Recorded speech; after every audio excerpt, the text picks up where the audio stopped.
अस्सलाम and welcome to my channel. तो वो तमाम तर एप्लीकेंट जो कनाडा में पीएचडी करना चाहते हैं अंडर स्कॉलरशिप, तो कनाडा में PhD scholarship without bank statement, without IELTS, तो इस अपॉर्चुनिटी में किस तरह से अप्लाई कर सकते हैं, स्कॉलरशिप है कौन सा, क्या बेनिफिट्स हैं, किस तरह से अप्लाई करना होता है, ईच एंड एवरीथिंग आपको इस वीडियो में शेयर करने लगा हूँ। आपने वीडियो को एंड तक देखना है। अगर आप स्कॉलरशिप बेस्ड पीएचडी करना चाहते हैं कनाडा में, तो जो फंडिंग का नाम है जी वो आपको ऑलरेडी स्क्रीन पे दिख रहा होगा, जिसका नाम है Canada graduate research scholarship doctoral programme. ये जो है ना स्कॉलरशिप का नेम है। अगर आप इस अपॉर्चुनिटी के लिए अप्लाई करना चाहते हैं, ये जो है ना आपको पीएचडी ऑफर कर रहा है 3 साल के लिए, ठीक है। और अगर इसके स्टेपेंड की बात करें, जो कि आपको सालाना $40,000 आपको जो है ना एज ए स्टेपेंड की मद में दिए जाएंगे। उसके अलावा रिसर्च अलाउंसेस भी इसमें इंक्लूड्स हैं, ठीक है। कॉन्फ्रेंस अगर आप अटेंड करेंगे उसके अलाउंसेस भी यहाँ पे इंक्लूड्स हैं।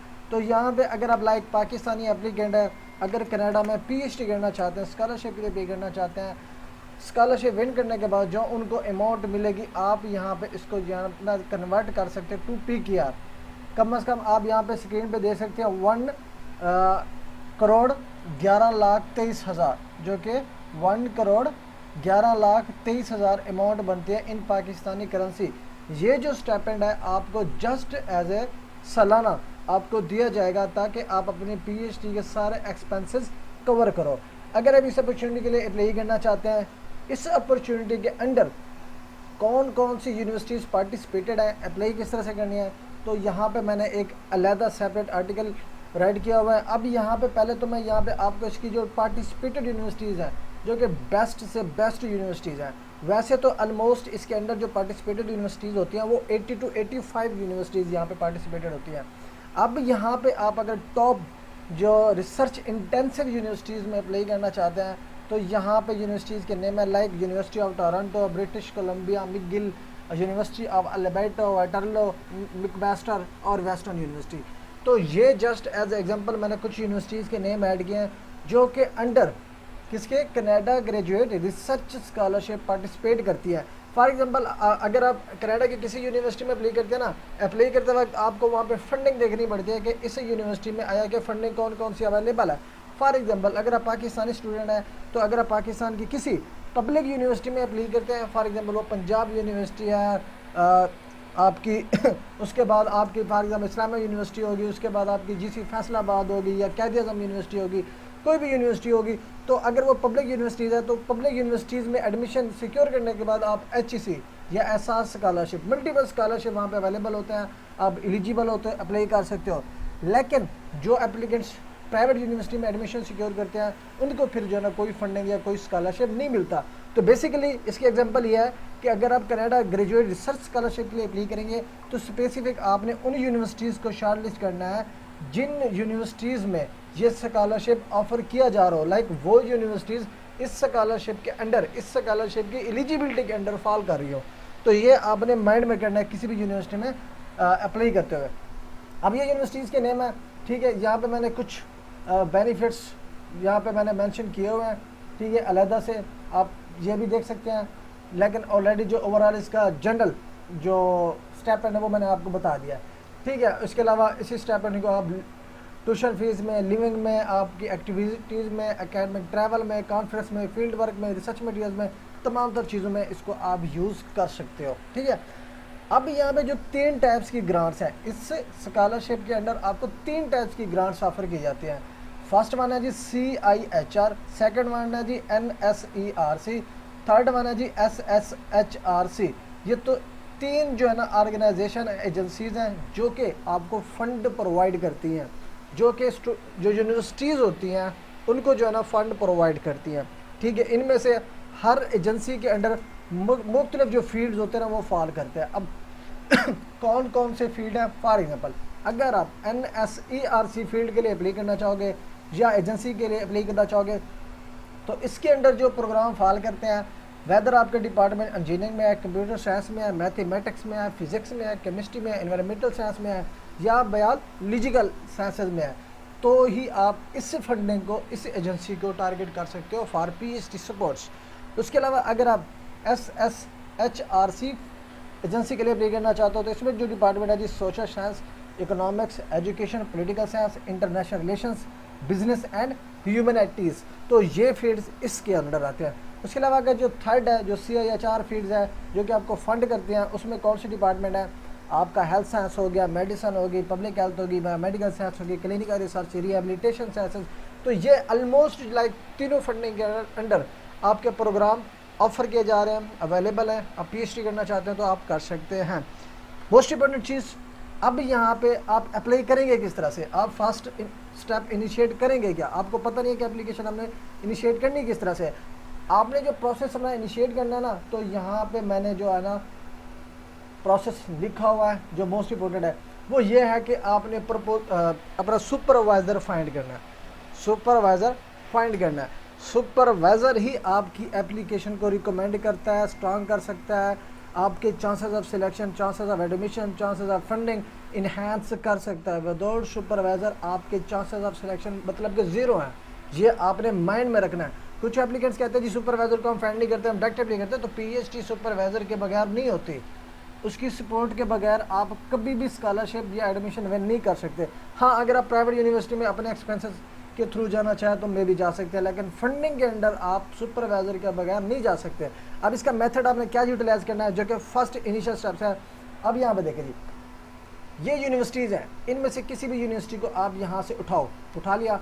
हमने न्यू ब्राउज़र बजा के इसको मैंने पेस्ट कर दिया। अब करना है क्या है? इसको पेस्ट करने के बाद यहाँ पे क्या करना है हमने जो है ना यूनिवर्सिटीज़ को शॉर्ट लिस्ट करना है। उन यूनिवर्सिटीज़ को शॉर्ट लिस्ट करना है जिन यूनिवर्सिटीज़ में आपका PhD का प्रोग्राम अवेलेबल होगा। आपका रिसर्च इंटरेस्ट किसी फैकल्टी मेंबर जो प्रोफेसर होगा वो शो कर रहा होगा। फिर उन्हीं यूनिवर्सिटीज़ में से आप 5 सुपरवाइज़र शॉर्ट लिस्ट करें, 4 करें, 3 करें, 1 करें, 2 करें, जो one of the most related होगा। आपने उसकी प्रोफाइल रीड आउट करनी है, उसका रिसर्च इंटरेस्ट आपने पढ़ना है, उसके पेपर वर्क, उसके पब्लिकेशन, उसकी आर्टिकल, लाइक कंप्लीट जो उसकी रिसर्च हिस्ट्री है वो आपने पढ़नी है। फिर उस प्रोफेसर को आपने कस्टमाइज ईमेल राइट करनी है फॉर सुपरविजन। सुपरविजन आपने जस्ट अपने रिसर्च इंटरेस्ट के लिए कहना है, ठीक है। आप फंडिंग भी मेंशन कर सकते हैं, प्रोफेसर को पता लग जाएगा कि ये स्टूडेंट ईमेल जो मुझे कर रहा है, एक तो सुपरविजन के लिए कर रहा है और दूसरा इसी फंडिंग की रिकमेंडेशन के लिए मुझे कर रहा है। तो ये दोनों पॉइंट्स जो है ना आपके क्लियर हो जाएंगे। अब उसके बाद क्या करना है? अब जब आप किसी प्रोफेसर को कॉन्टैक्ट करते हो ना, तो मैक्सिमम एप्लीकेट्स को नहीं पता होता कि जी मैं रिसर्च प्रपोजल भी साथ में अटैच करूं। तो ऐसा नहीं होता। अगर आप 10 प्रोफेसर को रीच आउट करेंगे या 20 को करें या 30 को करें, जितनी प्रोफेसर को आप रीच आउट करोगे उतना ज़्यादा आपके हक में ये होगा कि आपको रिस्पॉन्सेज ज़्यादा से ज़्यादा रिसीव होंगे, ठीक है। एक ना एक प्रोफेसर आपको एक ना एक प्रोफेसर को आप एग्री कर पाओगे, ठीक है। जब आप प्रोफेसर से एक्सेप्टेंस, रिकमेंडेशन या सपोर्ट अचीव कर लोगे तो फिर आपके चांसेस ऑफ एडमिशन और स्कॉलरशिप बढ़ जाएंगे। अब मोस्ट इंपॉर्टेंट चीज़ क्या है कि आप 10 प्रोफेसर को रीच आउट करो, 20 को करो, 20 को करो या 40 को करो या 50 को करो, तो हर प्रोफेसर के लिए आपको एडवांस रिसर्च प्रपोजल ऐड करने की ज़रूरत नहीं होती। उसके साथ साथ कुछ ऐसे भी एप्लीकेंट्स होते हैं जो कहते हैं जी हम एक पेज का रिसर्च स्टेटमेंट साथ में अटैच कर देते हैं, तो वो भी अटैच करने की ऑलमोस्ट ज़रूरत नहीं है।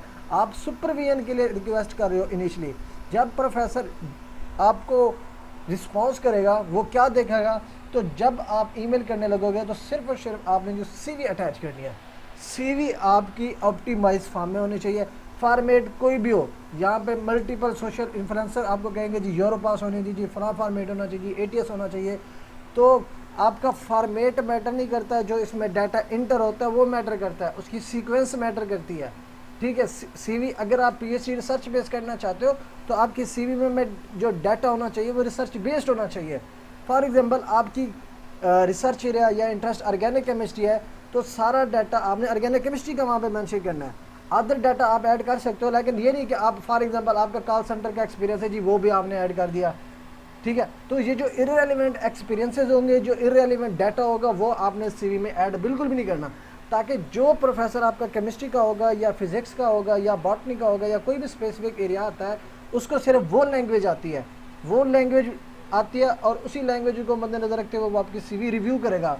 जब आपको लगेगा कि ये सारा डाटा उसी के रेलिवेंट है तो वो तब जाके आपको पॉजिटिव रिस्पॉन्स करेगा। फिर जो है ना आपसे पूछेगा कि जी आपके पास अगर रिसर्च प्रपोजल है या रिसर्च प्लान है तो आप वो शेयर करें। तो फिर जो है ना आपने अगर प्रपोजल नहीं बनाया हुआ, डेफिनेटली नहीं बनाया होगा, आप तो रिस्पॉन्सेस का वेट कर रहे हो, तो फिर आपने जस्ट उसको फॉलो अप मेल करनी है, कम्युनिकेशन फर्दर आपने स्ट्रांग बनाना है और उसको कहना है कि जी ठीक है मैं within a week proposal design करके मैं आपको शेयर करता हूँ, या आप डे भी मेंशन ना करें, बस उसको कह दें।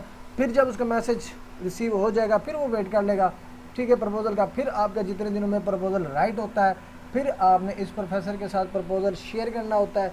शेयर करने के बाद वो आपसे मीटिंग करेगा, इंटरव्यू करेगा। इंटरव्यू में आपकी प्रेजेंटेशन होगी रिसर्च प्रपोजल की, आपकी एकेडमिक बैकग्राउंड की, आपके प्रीवियस रिसर्च स्किल्स की, प्रीवियस रिसर्च एक्सपीरियंस की, ये तमाम तर चीज़ें वो आपसे क्वेश्चन करेगा। फिर अगर वो आप में पोटेंशियल देखेगा, आप में कैपेबिलिटी देखेगा, फिर जो है ना वो आपको सुपरवाइज, रिकमेंड या सपोर्ट करने के लिए रेडी होगा, ठीक है। जब वो आपको सुपरवाइज करने के लिए रेडी होगा तो मैं कुछ यूनिवर्सिटीज़ ऐसी होती हैं जो कि एप्लीकेशन इंटरनली जो है ना रिव्यू करती हैं। फॉर एग्जांपल अब हमें जो है ना ये यूनिवर्सिटी ऑफ टोरंटो, इधर से हमने प्रोफेसर को फाइंड आउट किया, प्रोफेसर को कांटेक्ट किया, प्रोफेसर ने सुपरविजन दे दी, एक्सेप्टेंस दे दी, फिर हम इसी सिलेक्टेड यूनिवर्सिटी के पोर्टल पे जाके एप्लीकेशन सबमिट करेंगे। फिर जो है ना ये जो यूनिवर्सिटी होगी ऑटोमेटिकली हमारी एप्लीकेशन को रिव्यू करेगी, ठीक है, रिव्यू करेगी। रिव्यू करने के बाद हमें एडमिशन प्रोवाइड करेगी। एडमिशन ऑफर एक्सेप्टेंस देने के बाद ये खुद जो है ना आपको नॉमिनेट करेगी फॉर दीज फंडिंग्स, जिसको हम कहते हैं Canada graduate research scholarship doctoral programme. दूसरी कंडीशन ये भी है आपके लिए बेनिफिशियल है, अगर आप लाइक यूनिवर्सिटी नहीं जा सकते, जी हमारा एडमिशन हो गया, हमने एडमिशन में क्लासेस ज्वाइन नहीं की, उसके बाद आपकी नॉमिनेशन होगी, तो उसके बगैर आप ऑनलाइन भी अप्लाई कर सकते हो, ऑनलाइन इनके पोर्टल पे भी अप्लाई कर सकते हो, ठीक है। ऑनलाइन इनके पोर्टल पे आप डायरेक्ट इसकी एप्लीकेशन सबमिट कर सकते हो। ये इनके लिंक्स दिए हुए हैं, इनके ऑनलाइन सिस्टम भी यहाँ पे अवेलेबल है। आप पाकिस्तान में बैठकर भी फंडिंग के लिए अप्लाई कर सकते हो, आपको फंडिंग मिलेगी, सिक्योर होगी, तब जाके अपनी क्लास ज्वाइन करनी है। तो ये भी आपके लिए एक बेनिफिशियल है, ठीक है। अब ये हमने कर लिया, टोटल प्रोसीजर मैंने यहाँ पे आपको वीडियो में ही बता दिया। बकाया अगर आप इस अपॉर्चुनिटी को विन करना चाहते हैं, अप्लाई करना चाहते हैं, एज सून एज पॉसिबल अपना प्रोसेस इनिशिएट करें। अब इसकी जो अपकमिंग फंडिंग की डेडलाइन मैं अगर आपको बता देता हूँ, for example near to open, अब इसकी फंडिंग जो है फॉर एग्जांपल SSHRC है, उसकी फंडिंग जो कि ओपन होने जा रही है जुलाई 2026 में। अब आपने क्या करना है, ये तो फंडिंग है, फंडिंग तो कभी भी ओपन हो जाए, नो इशू। आप फंडिंग के दौरान इनिशियल प्रोसेस नहीं स्टार्ट कर सकते। फॉर एग्जांपल अगर आप ये जुलाई में ओपन होगा तो आपने कहना जी मैं जुलाई में प्रोसेस इनिशिएट करूँगा, तो जुलाई में प्रोसेस का कोई फ़ायदा नहीं होगा। आप स्कॉलरशिप में अप्लाई करोगे या प्रोफेसर को कांटेक्ट करोगे या प्रपोजल एक्सेप्ट कराओगे या यूनिवर्सिटी से ऑफर सिक्योर करोगे या इस फंडिंग के लिए अप्लाई करोगे। तो मैक्सिमम स्टूडेंट को नहीं पता होता कि हमने जो इनिशियल स्टेप्स करने होते हैं 3 से 6 से 9 मंथ पहले प्रोफेसर को फाइंड आउट करके उसको एग्री करना होता है एक्सेप्टेंस के लिए, सुपरविजन के लिए, सपोर्ट करने के लिए। फिर जब आप किसी प्रोफेसर से एक्सेप्टेंस, रिकमेंडेशन या सपोर्ट सिक्योर कर लेते हो, फिर जैसे फंडिंग की कॉल ओपन होती है आप उसमें अप्लाई कर सकते हैं। अभी अगर आप वेट करेंगे जी इसकी ओपनिंग होगी जुलाई 2026 में, तब मैं प्रोसेस स्टार्ट करूंगा, प्रोफेसर को शॉर्टलिस्ट करूंगा, प्रोफेसर को कांटेक्ट करूंगा, तो ये बहुत टाइम टेकिंग प्रोसीजर होता है। तो आपका जो नेक्स्ट इनटेक की जो अपॉर्चुनिटीज़ है वो भी वेस्ट हो सकती है। तो अभी से ही आप अपना प्रोसेस इनिशिएट करो। अगर आप PhD करना चाहते हो, कनाडा में करना चाहते हो, अंडर स्कॉलरशिप करना चाहते हो, जो कि ऑलमोस्ट 1 करोड़ की यहाँ पे आपको फंडिंग मिल रही है बिल्कुल फ्री में। अगर आप चाहते हैं जी बिल्ले भी हमको बिल्कुल फ्री PhD और आप कुछ मेहनत भी ना करें तो ये पॉसिबल नहीं होता। तो अभी से ही आप, जो मैं आपको कह रहा हूँ, आपने क्या करना है, यूनिवर्सिटीज़ की शॉर्टलिस्ट करें, ठीक है, प्रोग्राम को फाइंड आउट करें, प्रोफेसर को फाइंड आउट करें, जिस प्रोफेसर के साथ रिसर्च एरिया आपका मैच करता है उसको आप आउटरीच करें, उसको आप कॉन्टैक्ट करें, उसके साथ अपना प्रपोजल शेयर करें, प्रपोजल प्रेजेंट करें, एक्सेप्टेंस लें, फिर यूनिवर्सिटी में अप्लाई करें। यूनिवर्सिटी में अप्लाई करने के बाद अब इसकी जुलाई में जो है ना इसकी फंडिंग ओपन है, तो फिर जब तमाम तर इनिशियल जो रिक्वायरमेंट्स हैं वो आपके पास होंगी तो फिर आप इन टाइम अपनी एप्लीकेशन सबमिट कर सकोगे। जबकि यहाँ पे पाकिस्तानी सैकड़ों बल्कि 1000 में उनको पता भी नहीं होता कि हमने प्रोसेस कब इनिशिएट करना है। तो जब उनको पता लगता है जी ये स्कॉलरशिप अब ओपन हो चुका है तो वो तब स्टार्ट करते हैं, जबकि प्रोफेसर के पास सुपरविजन देने के लिए सीट्स भी नहीं बचती। फॉर एग्जांपल एक प्रोफेसर के पास 10 सीट्स हैं, 15 सीट्स हैं, 7 सीट्स हैं जो आपको सुपरविजन लेटर्स दे सकता है या सपोर्ट कर सकता है, तो वो पहले दे चुका होता है। फिर आप जब एप्लीकेशन के दौरान उनको कॉन्टैक्ट करेंगे तो वो कहेगा जी मेरे पास सीट्स नहीं है, मेरे पास सीट्स अब फिल हो चुकी है। तो अगर आप इसमें अप्लाई करना चाहते हो एज सुन एज पॉसिबल अपना प्रोसेस इनिशिएट करो, प्रोफेसर को कॉन्टैक्ट करो, फाइंड आउट करो, और जैसे ही इसकी एप्लीकेशन ओपन होती है अब डायरेक्टली अपनी डॉक्यूमेंटेशन कंप्लीट करके आपने अपनी एप्लीकेशन पोर्टल पे सबमिट कर देनी है। तो ये ओवरऑल प्रोसीजर है अगर आप कनाडा में पीएचडी करना चाहते हो स्कॉलरशिप बेस्ड।